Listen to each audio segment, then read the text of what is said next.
Assalamu alaikum. So in this video we will discuss second chapter of respiration series. So इसमें हम discuss करेंगे pulmonary circulation, oedema और pleural fluid. तो सबसे पहले तो हम देखते हैं लंग्स की सर्कुलेशन कितनी टाइप्स की होती है. तो इसकी सर्कुलेशन दो टाइप्स की होती है, high pressure low flow circulation या low pressure high flow circulation. सबसे पहले हम करते हैं high pressure low flow circulation.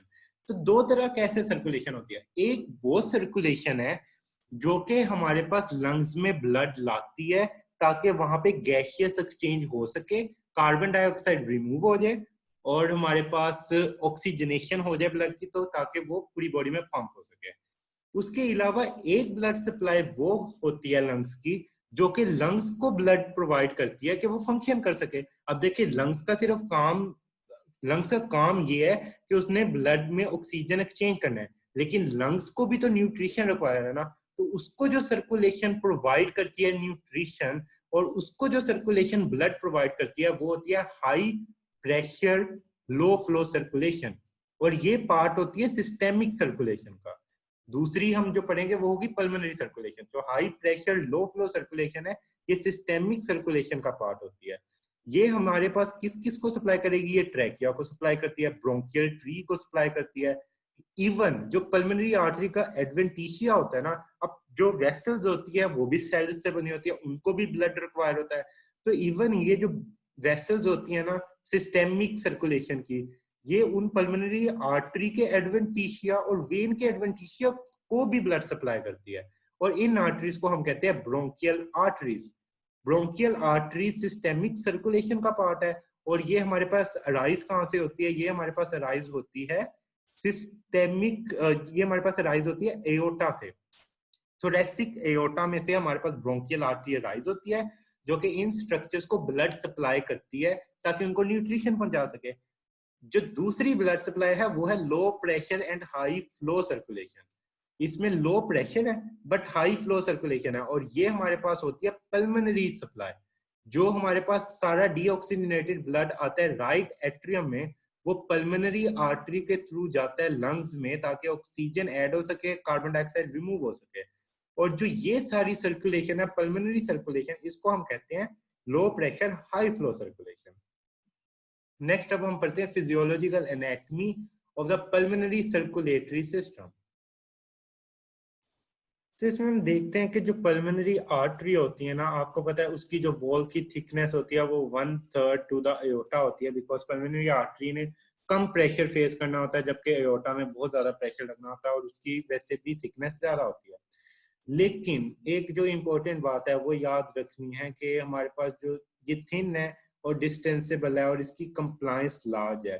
अगर इसकी कंप्लायंस लार्ज है पल्मोनरी आर्टरी की, तो ये हमें अलाउ करती है कि जो राइट वेंट्रिकल का वॉल्यूम है वो इसमें अकोमोडेट हो सके.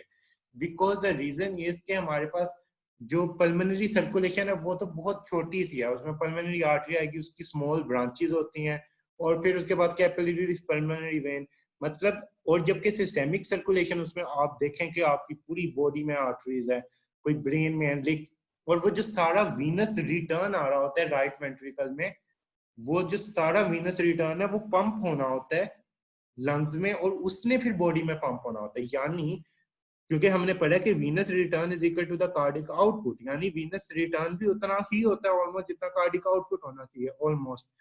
लेकिन ब्लड वेसल्स उसके अगर कंपैरिजन करें तो पल्मोनरी ब्लड वेसल्स तो बहुत कम होती है.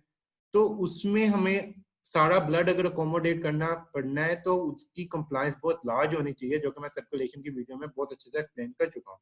तो इनकी कंप्लायंस बहुत ज्यादा होती है, उसकी वजह से इसके अंदर ब्लड अक्यूमुलेट कर सकता है. इस वजह से सारा स्ट्रोक वॉल्यूम राइट वेंट्रिकल का हमारे पास पल्मोनरी सर्कुलेशन में चल जाता है. उसके बाद जो हमारे पास pulmonary vein like the pulmonary artery are also short, और इमीडिएटली जो ब्लड उसमें होता है वो फिर लेफ्ट एट्रियम में ले जाती है. फिर हम देखते हैं ब्रोंकियल वेसल. ब्रोंकियल वेसल्स हमारे पास सिस्टेमिक वेसल्स हैं जो कि लंग्स की ब्लड सप्लाई है, लंग्स को न्यूट्रिशन प्रोवाइड करती है. और ये हमारे पास 1 to 2% होते हैं कार्डिक आउटपुट का ब्लड का. तो ये कार्डिक आउटपुट 1 to 2% होता है जो सप्लाई करता है. जो हमारे पास कार्डिक आउटपुट है ना डिफरेंट ऑर्गन को सप्लाई करेगा, तो ब्रोंकियल वेसल लंग को सप्लाई करती है, वो 1 to 2% होता है of the total cardiac output.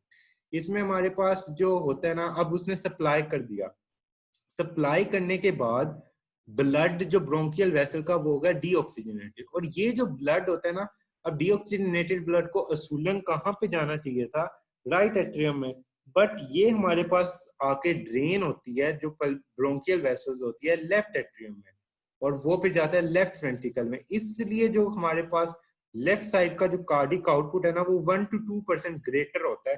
जो ये वाला कार्डिक आउटपुट वैसे जाना चाहिए था हमारे पास राइट एट्रियम में जब डीऑक्सीजनेट हुआ था, बट ये हमारे पास आ गया लेफ्ट एट्रियम में, तो ये इसलिए हमारे पास लेफ्ट साइड की कार्डिक आउटपुट थोड़ी सी ज्यादा होती है। फिर उसके बाद हम लिम्फेटिक्स देखते हैं, तो लिम्फेटिक्स हमारे पास वहां पे जो स्पॉटिव टिश्यू लंग्स का वहां पे लिम्फेटिक प्रेजेंट है। अब वो लिम्फेटिक्स क्या क्या लेके जाती है, फॉर एग्जांपल जो फ्लूइड वहां पे कैपिलरीज से फिल्टर होके इंटरस्टिशियल स्पेसेस में जमा होता रहता है उसको लेके जाएगी लिम्फेटिक्स। तो जो प्रोटीन्स लीक हुई होती है उसको लेके जाएगी और उसको ड्रेन कर देगी राइट थोरेसिक लिम्फेटिक डक्ट में। तो ये हमारे पास कुछ सर्कुलेशन होगी। अब हम देखेंगे pressures in the pulmonary system. तो सबसे पहले हम देखते हैं pressure in the right ventricle.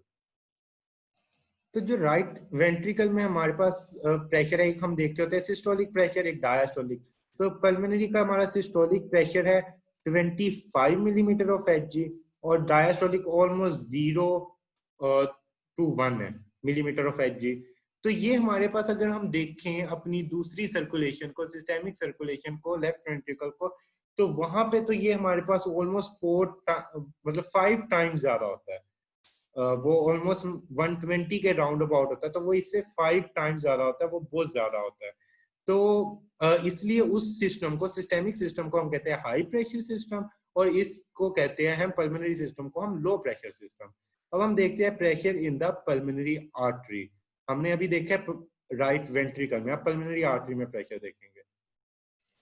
तो पल्मोनरी आर्टरी में अगर हम देखते हैं तो उसमें हमारे पास जो सिस्टोलिक प्रेशर है वो है 25 मिलीमीटर ऑफ Hg, जो कि हमारे पास सिस्टोलिक प्रेशर था राइट वेंट्रिकल का भी। लेकिन इसका जो डायस्टोलिक पल्मोनरी आर्टरी का प्रेशर है वो 8 मिलीमीटर ऑफ Hg होता है, बिकॉज आपको पता है कि जब सेमिल्यूनर वॉल्स क्लोज हो जाएंगे तो कुछ ना कुछ ब्लड अंदर रहेगा पल्मोनरी आर्टरी के, जो कि प्रेशर एक्सर्ट करेगा।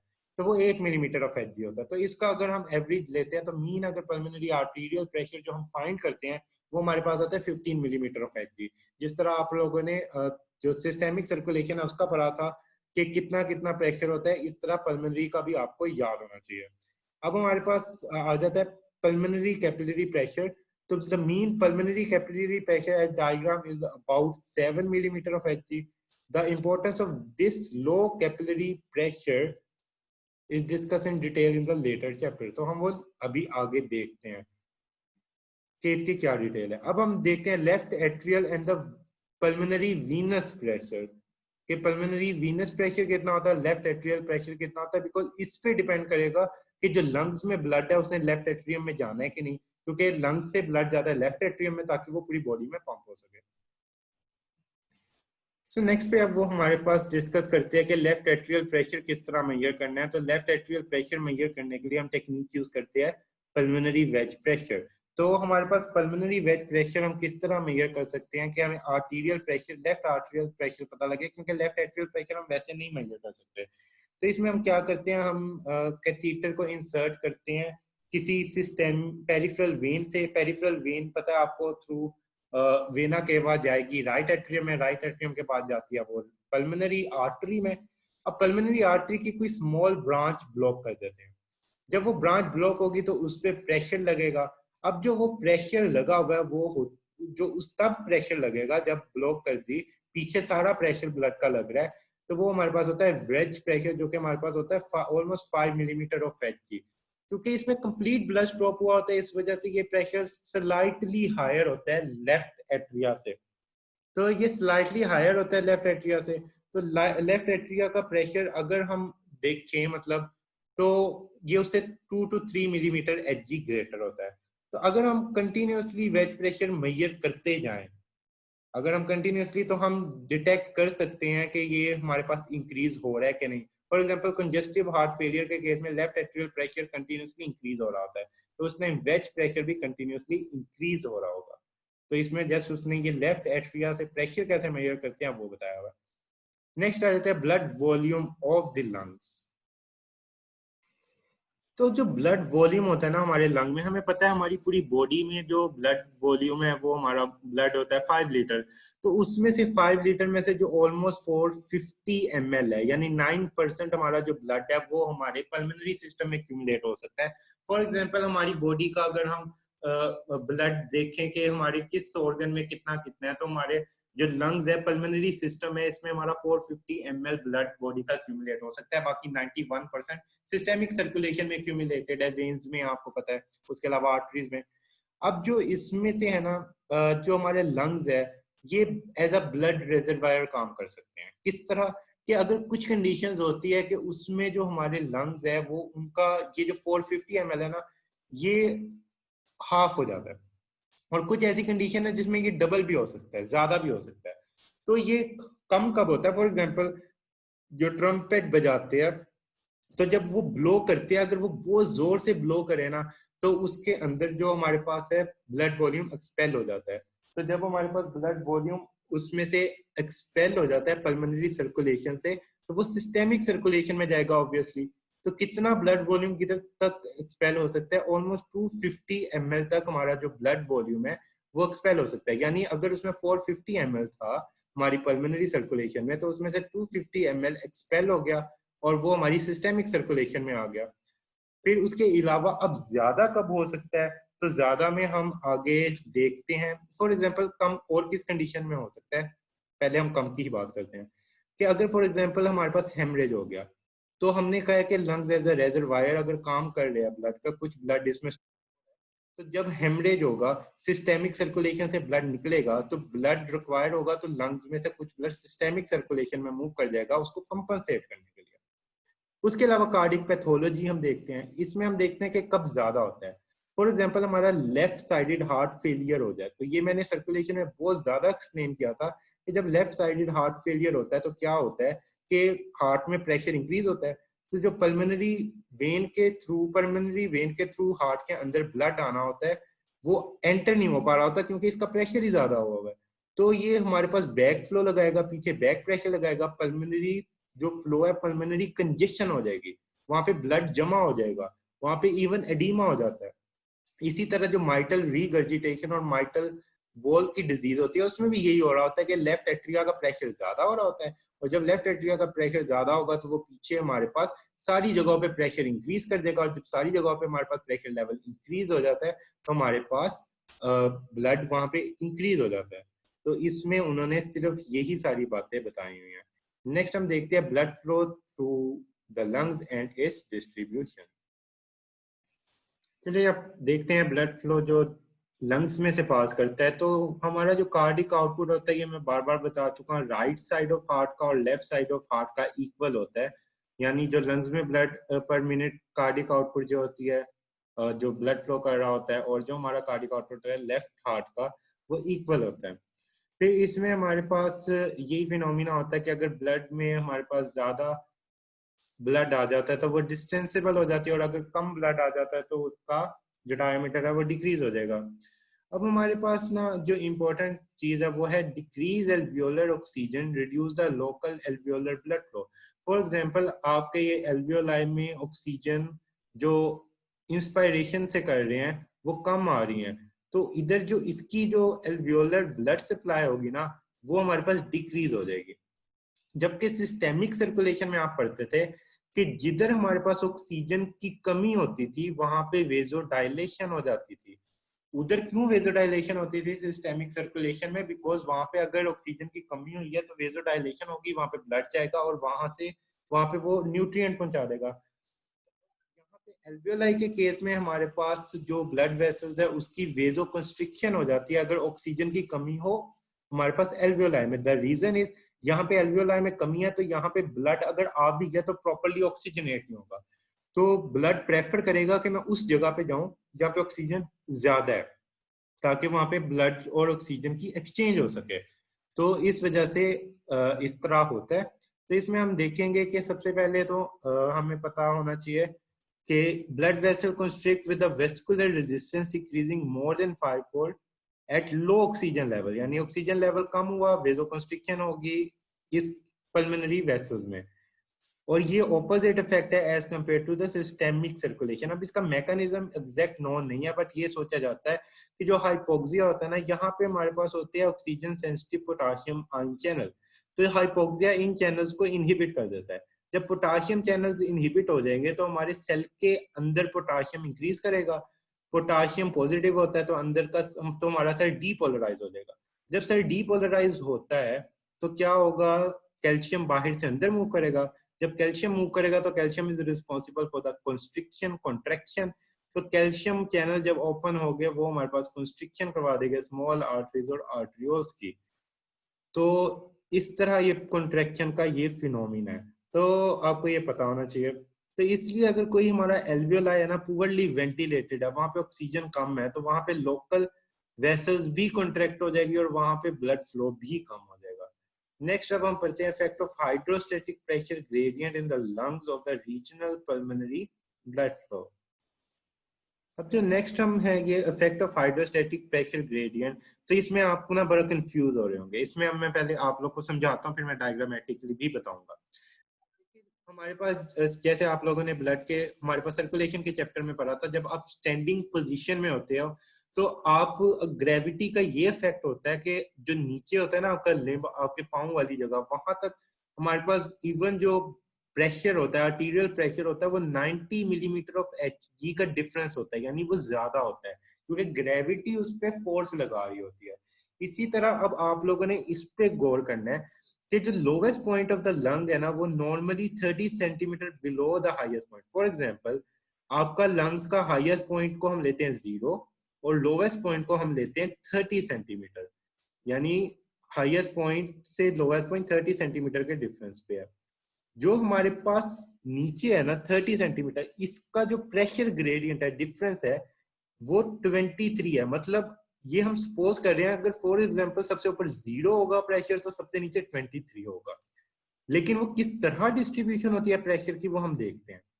इसमें ये लिखा हुआ है विच रिप्रेजेंट 23 डिफरेंस हो गया। अब 50 मिलीमीटर ऑफ Hg हमारे पास अबव हार्ट है और 8 बिलो हार्ट है। अब वो किस तरह है, आपके पास ये हार्ट है, हार्ट को लेते हैं हम रेफरेंस जब हमने प्रेशर देखना है, हार्ट रेफरेंस है, हार्ट पे हमारे पास 0 है, हार्ट पे हमारे पास जो प्रेशर है वो 0 है।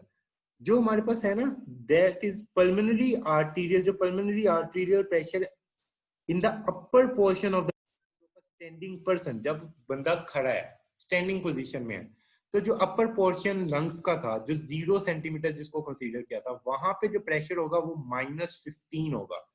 तो ये हार्ट से अगर हम डिफरेंस ले तो हमारे पास 15 का डिफरेंस है। सही हो गया, हमने कहा था हार्ट से ऊपर हमारे पास 15 मिलीमीटर ऑफ Hg होता है, तो ये वो है, -15 है। हार्ट से नीचे अब देखें, pulmonary arterial pressure at the level of heart is 0. The pulmonary arterial pressure in the lowest point of the lungs, lungs के lowest point पे जो pulmonary arterial pressure होता है वो हमारे पास होता है 8 मिलीमीटर ऑफ Hg। सही हो गया, यानी हाईएस्ट पे हमारे पास है -15, लोवेस्ट पे हमारे पास है 8 मिलीमीटर ऑफ Hg। अगर इसका हम डिफरेंस लेते हैं तो वो हमारे पास आता है 23 मिलीमीटर ऑफ Hg, जो कि इन्होंने एक्सप्लेन किया हुआ है। तो इसमें कंफ्यूजन होती है कि 23 मिलीमीटर ऑफ Hg क्यों कहा हुआ है। हार्ट के लेवल को 0 लिया, इससे ऊपर हमारे पास हाईएस्ट लेवल जो कि 0 था, उधर हमारे पास -15 है, जो हमारे पास 30 था उधर हमारे पास 8 मिलीमीटर ऑफ Hg है, इनका डिफरेंस लेंगे तो हमारे पास 23 मिलीमीटर ऑफ Hg होगा। जब हम स्टैंडिंग पोजीशन में होते हैं तो जो ब्लड फ्लो होता है ना वो ज्यादा बेहतर, आर्टीरियल प्रेशर फॉर एग्जांपल आप देख सकते हैं नीचे वाले पोर्शन में ज्यादा है पल्मोनरी आर्टीरियल प्रेशर, तो ब्लड फ्लो भी नीचे वाले पोर्शन में सबसे ज्यादा होता है, और जो ऊपर वाला पोर्शन होता है हमारे लंग्स का उधर ब्लड फ्लो कम होता है। अब हम क्लासिफाई करते हैं 3 जोन में लंग्स को, एक अपर zone, middle zone 1, zone 2, zone 3। हम देखेंगे कि किसमें हमेशा ब्लड फ्लो रहेगा, किसमें हमारे पास मॉडरेट ब्लड फ्लो होता है और किस जोन में हमारे पास ब्लड फ्लो होता ही नहीं है। So these are 3 zone of the pulmonary blood flow, और ये बहुत इंपॉर्टेंट है। इसमें अब हम देखेंगे स्टेप बाय स्टेप ये क्या होता है। तो हमें पता है कि जो हमारे एल्वियोलाई है उसके सराउंडिंग कैपिलरीज प्रेजेंट है, और वो कैपिलरीज में ब्लड फ्लो होता है ताकि वहां पे गैसियस एक्सचेंज हो सके। तो हमारे पास हम देखेंगे जब भी हमारे पास फॉर एग्जांपल अगर एल्वियोलाई का प्रेशर ज्यादा है कैपिलरी से, तो हमारे पास कैपिलरी कंप्रेस हो जाएगी। इट इज लाइक कि अगर हमारे पास एल्वियोलाई में प्रेशर ज्यादा है तो इसके नीचे फॉर एग्जांपल कैपिलरी पड़ी है तो वो कंप्रेस हो जाएगी। अगर हमारे पास कैपिलरी के अंदर ब्लड का फ्लो ज्यादा है, capillary blood pressure alveolar air pressure से ज्यादा है, तो ये हमारे पास कैपिलरी ओपन रहेगी। तो इसमें यही बात बताई हुई है that anytime the lung alveolar air pressure become greater then capillary blood pressure, the capillary closes and there is no blood flow. अब जोन 1 2 3 तीन जोन बनाते हैं। तो जोन 1 क्या होता है? जोन 1 वो है जहां पे कभी ब्लड फ्लो नहीं होगा। जोन 1 हम कहते ही उसको है जिसमें कोई ब्लड फ्लो नहीं है। तो ये कहां पे होता है? No blood flow occur at all portion of the cardiac cycle. मतलब कार्डिक साइकिल में बेशक सिस्टली फेज चल रहा हो, डायस्टली फेज चल रहा हो, इधर से ब्लड फ्लो नहीं जाना, बिकॉज इधर हमारे पास जो कैपिलरी में प्रेशर है ना वो हमारे पास कम होता है, जो एल्वियोलाई में प्रेशर है वो ज्यादा होता है, जिसकी वजह से वो कैपिलरी को कंप्रेस कर देता है और इधर से हमारे पास ब्लड पास नहीं हो सकता। Alveolar pressure in that area of the lung never rise high than the alveolar air pressure. Simple. Next आ जाते हैं इंटरमिटेंट ब्लड फ्लो। तो ये मतलब है लोटा टाइप का, मतलब दोनों साइड पे रहता है। इसका क्या काम है? जब सिस्टली फेज होता है ना तो इसमें जो हमारे पास सिस्टली फेज होता है तब हमारे पास कैपिलरी प्रेशर जो होता है, कैपिलरी का प्रेशर वो ज्यादा हो जाता है as compare to alveolar pressure. यानी सिस्टली में हमारे पास यहाँ पे जोन 2 में से ब्लड गुजरेगा और जब डायस्टली फेज होगा तब उसमें से नहीं गुजरेगा। तो हमारे पास क्योंकि डायस्टोलिक प्रेशर कम होता है as compare to the alveolar air pressure, तो हमने इनको कंपेयर करना होता है एल्वियोलर एयर प्रेशर को और हमने करना होता है आर्टीरियल प्रेशर को जो कैपिलरी में प्रेशर है। अगर एल्वियोलर एयर प्रेशर ज्यादा हो कैपिलरी में जो प्रेशर है उससे, तो हमारे पास क्या होगा उसमें से मतलब अगर एल्वियोलर प्रेशर ज्यादा है तो वो कंप्रेस हो जाएगी। तो सिंपल इसमें यही बातें लिखी हुई है। पल्मोनरी आर्टीरियल प्रेशर ज्यादा होना चाहिए। अब उसके बाद हम देखते हैं कंटिन्यूस ब्लड फ्लो। जोन 3 वो जोन है जिसमें से हर टाइम ब्लड फ्लो होगा, बेशक सिस्टली फेज चल रहा हो बेशक डायस्टली फेज चल रहा हो, it doesn't matter, blood flow is going to occur because in this blood flow जो है आर्टीरियल प्रेशर जो है जो कैपिलरी के अंदर प्रेशर है वो हायर होता है हमेशा एल्वियोलर प्रेशर से। तो हमारा जो नॉर्मल लंग है, हमारे नॉर्मल लंग्स में ना दो जोन होते हैं, जोन 2 एंड जोन 3। यानी हमारे लंग्स में कोई ऐसी जगह नहीं प्रेजेंट जहां पे ब्लड फ्लो ना होता हो नॉर्मली। जोन 2 वो है कि इनमें सिर्फ डायस्टली में ब्लड फ्लो नहीं होगा लेकिन सिस्टली में हो जाएगा, और जोन 3 वो है जहाँ पे हमेशा ब्लड फ्लो होता रहेगा, और जोन 1 नॉर्मल कंडीशंस में हमारे लंग्स में एग्जिस्ट नहीं करता। अच्छा, अब zone 2 is intermittent flow in the apices and zone 3 in the all the oval region. तो हमारे पास दो लंग्स में पार्ट होंगे, एक हमारे पास होगा एपिसिस एपेक्स और अंदर एक पार्ट होगा सारा नीचे वाला। तो नीचे वाला सारा रीजन 3 है, ऊपर वाला हमारे पास एपिसिस 2 है। तो ये बात आप लोगों ने याद रखनी है। अब हम देखते हैं for example when a person is in upright position the pulmonary arterial pressure at lungs apex is 15 millimetre of Hg less than the pressure at the level of heart, therefore the apical systolic pressure is only 10। अब देखें जो heart पे pressure, heart के level पे pressure होता है ना, अब एपेक्स के लेवल पे जाए यानी लंग्स के सबसे ऊपर वाले लेवल पे जाए तो हमारे पास जो प्रेशर होता है ना वो 15 मिलीमीटर ऑफ Hg कम हो जाता है। आपको पता है कि पल्मोनरी जो सर्कुलेशन होती है उसमें आर्टीरियल प्रेशर कितना होता है 25 मिलीमीटर ऑफ Hg। तो एपेक्स में हम कह रहे हैं कि 15 मिलीमीटर ऑफ Hg कम होता है, तो हम इसको माइनस करेंगे तो हमारे पास यानी एपेक्स में कितना बच गया 8 मिलीमीटर ऑफ Hg।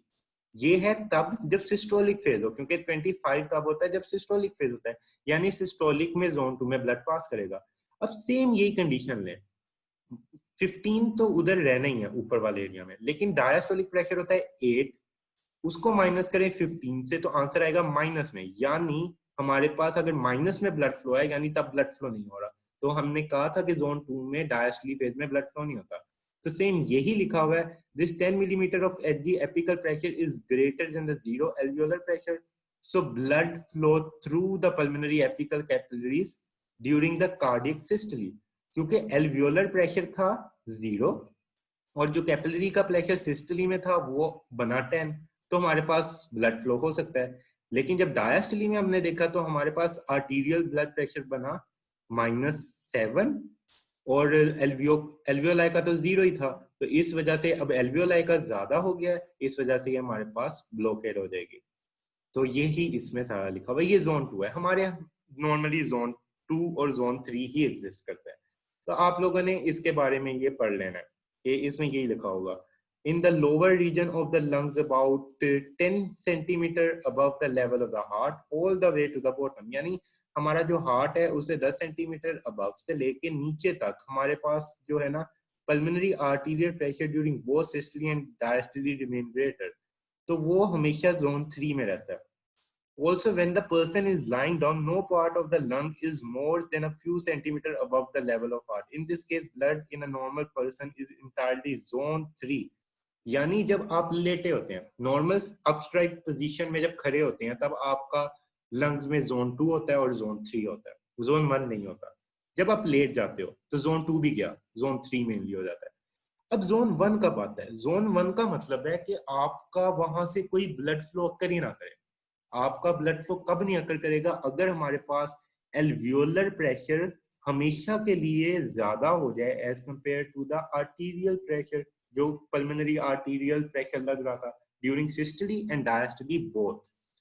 तो जोन 1 हमारे पास ना पता है कब करेगा, जब एल्वियोलर प्रेशर या तो बहुत ज्यादा हो जाए तब, या हमारे पास जो कैपिलरी के अंदर आर्टीरियल प्रेशर है वो बहुत कम हो जाए। तो ऐसी कंडीशन जब भी होगी तब हमारे पास जोन 1 बनेगा कि वहां से कोई ब्लड फ्लो नहीं हो रहा होगा। तो ये कब होता है? ये हमारे पास इस कंडीशन में होता है, फॉर एग्जांपल आप अपराइट पर्सन में breathing against the positive air pressure, यानी पॉजिटिव एयर प्रेशर के अगेंस्ट आप ब्रीथ कर रहे हो, बहुत ज्यादा प्रेशर आपको पड़ रहा है और आप उसमें ब्रीदिंग कर रहे हो। तब जब ब्रीदिंग करते हो ना तो एल्वियोलर प्रेशर हमारे पास ज्यादा हो जाता है एज कंपेयर टू द ये आर्टीरियल प्रेशर। तो ये जो कैपिलरी के अंदर प्रेशर होता है ये हमारे पास कम हो जाएगा, तो ये कंप्रेस हो जाएगी और इसमें से ब्लड फ्लो रुक जाएगा, तो जोन 1 बन गया।